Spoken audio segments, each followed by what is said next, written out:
Assalamualaikum warahmatullahi wabarakatuh. Bismillahirrahmanirrahim. Alhamdulillahi rabbil alamin. Amma ba'du. Pemirsa, sahabat-sahabat saya dimanapun berada, Alhamdulillah kita masih diberi istiqomah oleh Allah sehingga kita bisa melanjutkan kajian semantik Al-Quran, di mana kali ini kita akan secara fokus membahas tentang makna semantis di balik kata az-zanbu di dalam Al-Quran Al-Karim. Tentunya ini masih dalam ranah pembahasan 10 kosakata dalam Al-Quran yang bersinonim itu. Di antara salah satunya adalah kata az-zanbu yang oleh kita biasanya diterjemahkan dengan istilah dosa.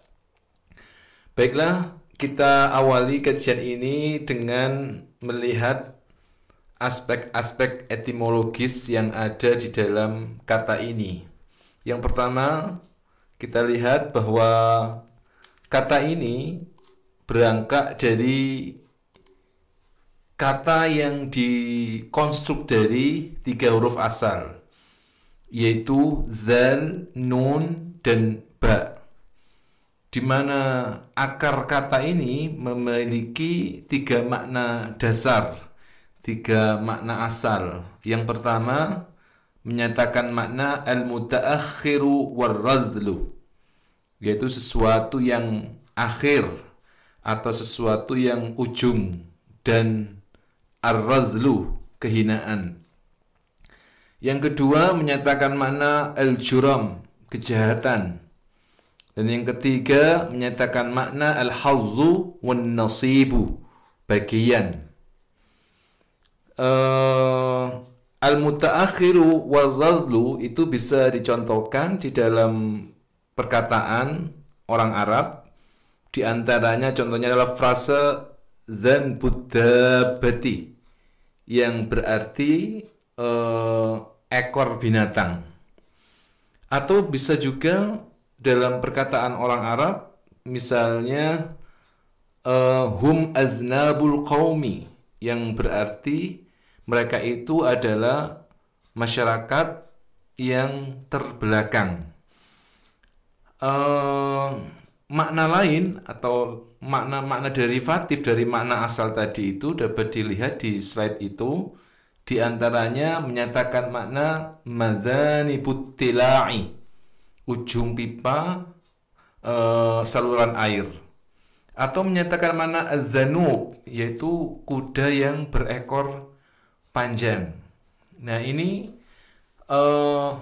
makna leksikal, makna mu'jami yang kita lacak dari kamus-kamus klasik seperti Al-Maqayis, kemudian Ibnu Manzur, dan Imam Khalid bin Ahmad Al-Farahidi memaknai kata az-zanbu ini sudah sebagaimana yang tadi dijelaskan itu. Nah, bagaimana kemudian ketika kata ini masuk ke dalam Al-Quran Al-Karim? Tentunya pertanyaan yang perlu ditetaskan adalah apakah makna-makna yang tersimpan terkandung di dalam kata az-zanbu sebagaimana yang dikandung pada makna leksikalnya itu, apakah itu masih memiliki tarabut, hubungan erat dengan makna yang digunakan oleh Al-Quran, atau bagaimana? Nah, ini yang perlu kita bahas sehingga kita bisa mengetahui, dan nanti di akhir pembahasan kita bisa membedakan antara kata az-zanbu dengan kata-kata yang lain yang memiliki kemiripan makna atau bersinonim. Baiklah, kita lihat dulu di slide itu kata az-zanbu dalam konteks Al-Quran. Nah, kata az-zanbu dengan berbagai macam derivasinya, baik mufrad atau jamak, itu di Al-Quran kalau kita lihat di Mu'jam Al-Mafras itu, di situ disebutkan bahwa kata az-zanbu di dalam Al-Quran diulang, disebutkan sebanyak 39 kali di 27 ayat. di 27 surat. Nah, tentunya kalau kita kaji satu persatu itu akan melahirkan fitur-fitur semantik atau makna-makna, korinah-korinah yang bisa membedakan mana az-dzunub atau az-dzanbu ini dengan kata-kata yang bersinonim dengannya. Nah, itu kami sebutkan, sahabat-sahabat bisa melihatnya di slide itu, mulai dari surat Asy-Syu'ara ayat 14 sampai kemudian di slide berikutnya itu sampai surat Ghafir ayat 21. Berarti ini banyak sekali di dalam Al-Quran penempatan kata az-dzanbu di dalam konteks Al-Quran. Dari sekian banyak kata yang tersebar di dalam surat dan ayat ini, coba kita lihat bagaimana pendapat para mufassir, para ulama saat memaknai kata dzanbu di dalam surat-surat tersebut. Yang pertama, kalau kita lihat dari kitab-kitab tafsir, kata az-dzanbu itu bisa menyatakan makna kesalahan yang dilakukan tanpa sengaja. Ini berarti mirip dengan kata al-khati'atu atau al-khata'u. Yang kedua, suatu kesalahan atau dosa yang berakibat pada rasa takut atau gelisah yang dialami oleh pelakunya. Dua fitur makna ini itu bisa kita lihat di dalam surat Asy-Syu'ara ayat 14, di mana Allah Subhanahu wa taala berfirman, "Walahum 'alayya dzanbun fa akhafu an yaqtulun." Ayat ini melalui lisan Nabi Musa alaihissalam menceritakan bagaimana situasi atau kondisi psikologis Nabiullah Musa alaihissalam pasca terjadi pembunuhan yang itu jelas tidak disengaja, karena sebenarnya Nabi Musa tidak ingin membunuh tapi hanya ingin mengelerai, sehingga kemudian salah satu di antara mereka ingin membalas Nabi Musa sehingga terjadilah pemukulan yang itu tidak di dalam kitab-kitab tafsir sangat tidak logis, hanya dipukul itu kemudian meninggal dunia. Tetapi karena kemukjizatan seorang nabi, akhirnya atas kehendak Allah Subhanahu wa taala seorang Kipti ini kemudian meninggal dunia pasca dipukul oleh Nabiullah Musa alaihissalam. Nah, dari ayat ini coba kita lihat qarinah yang ada di situ, ada kata fa'akhafu. Al-khawf itu satu kata yang sangat erat dengan aspek-aspek psikologis. Artinya sosok Nabiullah Musa alaihissalam itu merasa takut di dalam hatinya, di dalam jiwanya, karena pasca terjadi pembunuhan tersebut, pembunuhan yang dilakukan tanpa unsur kesengajaan. Nah, kalau kita lihat penafsiran Imam Al-Qurtubi, beliau menyatakan bahwa ini sebagai sebuah dalil, sebagai sebuah bukti bahwa seorang nabi, seorang rasul, seorang wali, seorang kekasih Allah Subhanahu wa taala itu juga bisa merasakan rasa takut, khauf, sesuai dengan ketetapan yang ditentukan oleh Allah Subhanahu wa taala. Walaupun mereka itu adalah orang yang paling dekat dengan Allah Subhanahu wa taala, tetapi disinilah kudrahnya Allah, kekuasaan Allah yang meletakkan rasa khauf di dalam hati seorang nabi dan seorang rasul, yaitu Nabiullah Musa alaihissalam. Artinya kata dzanbun di sini, jadi siapapun yang melakukan dzanbun, maka akan ada dua hal yang akan menimpa dirinya. Yang pertama adalah rasa gelisah yang ada pada dirinya, atau yang kedua rasa takut yang berkecamuk di dalam dirinya. Itu terjadi pada Nabiullah Musa alaihissalam. Nah, ini yang kedua, makna kata az-dzanbun di dalam Al-Quran. Yang kedua, yang ketiga, dampak yang dihasilkan dari suatu perbuatan buruk dan sanksi dari dosa tersebut dapat disegerakan di dunia. Coba kita lihat di dalam firman Allah Subhanahu wa taala tersebut, surat Ali Imran ayat 11 dan surat Al-Anfal ayat 54. Fa'akhadhahumullahu bidhunubihim wallahu syadidul iqab. Kemudian dalam surat Al-Anfal sebutkan kazzabu biayati rabbihim fa'ahlaknahum bidhunubihim wa aghraqna ala fir'aun. Nah, di situ ada kata bidhunubihim dalam surat Al-Imran dan surat Al-Anfal. Nah, kata dzunub di dalam dua ayat ini itu menyatakan makna, yaitu dampak yang dihasilkan dari suatu perbuatan yang buruk, dan sanksi dari dosa tersebut dapat disegerakan di dunia seperti yang dialami oleh keluarga Fir'aun. Wa aghraqna ala Fir'aun. Di Allah Subhanahu wa taala itu menenggelamkan Fir'aun dan bala tentaranya, termasuk juga keluarga besarnya itu di Laut Merah. Di situ ada huruf bidzunubihim, akibat dosa-dosa yang mereka lakukan. Tentu kita tahu bahwa dosa yang dilakukan oleh Fir'aun dan bala tentaranya itu dan keluarganya adalah takdzibur rusul, mendustakan Rasul Allah yaitu Nabi Musa alaihissalam, mendustakan risalah Nabiullah Musa alaihissalam. Ini termasuk dosa besar, yaitu kekafiran dan kemusyrikan yang dilakukan oleh Fir'aun. Sehingga kemudian akibat dari dzunub yang dia lakukan beserta keluarganya itu, mereka dibinasakan oleh Allah, diazab oleh Allah, disegerakan azabnya ketika dia sudah masih di dunia.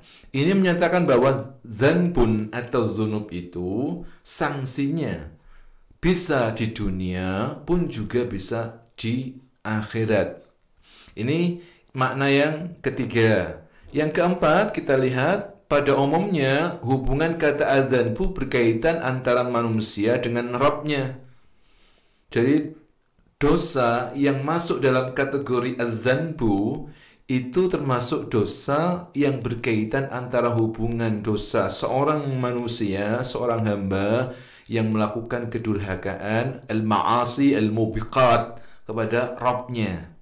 Nah, itu bisa kita lihat dalam surat Al-Ahzab ayat 71, surat Az-Zumar ayat 53, di mana di situ disebutkan yuslih lakum a'malakum wa yaghfir lakum dzunubakum. Di situ ada kata az-dzunub. Demikian juga dalam Az-Zumar, la taqnatu min rahmatillah innallaha yaghfiru az-dzunuba jami'a. Artinya dosa yang dilakukan oleh seorang manusia dalam konteks ayat ini yaitu dosa yang berkaitan antara dirinya dengan Rabb-nya, dengan Allah Subhanahu wa taala. Karena itu kemudian dosa-dosa yang bersifat az-dzunub, yang berkategori az-dzunub ini oleh sebagian para ulama diartikan sebagai dosa yang berupa al-ma'asi. Misalnya melakukan dosa-dosa besar yang itu berkaitan dengan syariat Islam, misalnya tarkus salah, kemudian tarkus siyam, dan seterusnya, itu yang berkaitan dengan hukum-hukum syariat yang sudah ditetapkan oleh Allah Subhanahu wa ta'ala. Ini az-dzunub. Ada sebagian pendapat yang menyatakan seperti itu. Baiklah, kemudian kita lihat nomor 5, bahwa az-dzunub itu mencakup perbuatan fahisyah dan zulmun li nafsih, yang bisa saja itu tergolong dosa kecil dan bisa pula tergolong dosa besar. Artinya di dalam Al-Quran bahwa kata az-dzunub di situ menyatakan makna al-fahisyah. Yang kedua menyatakan makna zulmun li nafsi. Artinya fahisyah dan zulmun li nafsi itu masuk dalam kategori az-dzunub. Nah, itu bisa saja dosa kecil, bisa juga dosa besar. Walaupun di sana ada juga pendapat ulama yang menyatakan bahwa az-dzunub itu berkaitan dengan dosa besar. Cuman kalau kita lihat dari konteks ini, sebagaimana dinyatakan oleh Imam Al-Qurtubi dan para mufassir yang lain, bahwa termasuk juga Thawir bin Ashur, kata az-zunub di sini itu menyatakan az-zunub as-sighar wal kibar wal kabair. Nah, ini makna yang dikandung di dalam ayat ini. Berikutnya yang nomor 6, bahwa az-zunub itu dampak dan bahayanya hanya dirasakan oleh diri si pelaku, tidak berdampak pada orang lain, sebagaimana pada ayat di atas. Ini yang diungkapkan oleh Ibnu Ashur di kitab tafsirnya beliau juz 4 halaman 92, bahwa az-zunub pada ayat di atas itu menyatakan seorang individu itu bertanggung jawab penuh atas apa yang dia lakukan, perbuatan buruk yang dia lakukan. Artinya dampaknya akan dia rasakan sendiri. Ini az-zunub di ayat tersebut. Berikutnya yang nomor 7, bahwa perbuatan yang tergolong az-zanbu itu menurut adanya pengampunan, maghfirah. Sedangkan perbuatan yang tergolong as-sayyi'ah, nanti kita bahas pada part berikutnya ya, yang sayyi'ah itu membutuhkan penghapusan atau kafarah. Itu bisa kita lihat di dalam surat Al-Imran 193. Allah Subhanahu wa taala berfirman, "Rabbana ighfir lana dzunubana wa kaffir 'anna sayyi'atina wa tawaffana ma'al abrar." Jadi kalau kita cermati dari ke-39 kata az-zanbu di dalam Al-Quran, maka sebagian besarnya itu berdistribusi bertemu dengan kata ghafara. Jadi seperti ayat itu, faghfir lana dzunubana. Jadi ghafara itu bersambung, bertemu, berkolokasi dengan az-zunub. Ini menyatakan bahwa az-zunub itu ada kaitan erat dengan dosa seorang hamba berkaitan dengan Allah Subhanahu wa taala, sehingga az-zunub itu membutuhkan al-ghufran, pengampunan, sedangkan as-sayyi'ah itu membutuhkan penghapusan. Nah, kalau at-takfir atau penghapusan al-kafarat ini itu nanti berkaitan dengan hak sesama manusia. Nanti kita bahas sendiri di part berikutnya. Nah, itu saya kira itu makna yang sesuai dengan usaha kami melacak makna az-zanbu di dalam Al-Quran Al-Karim sesuai dengan konteks yang kami sebutkan tadi. Dan saya kira masih perlu diperdalam lagi. Nanti kita bisa belajar bersama-sama untuk mendalami mana az-zanbu dan az-zunub di dalam Al-Quran Al-Karim. Mudah-mudahan bermanfaat. Wallahu a'lam bishawab. Assalamualaikum warahmatullahi wabarakatuh.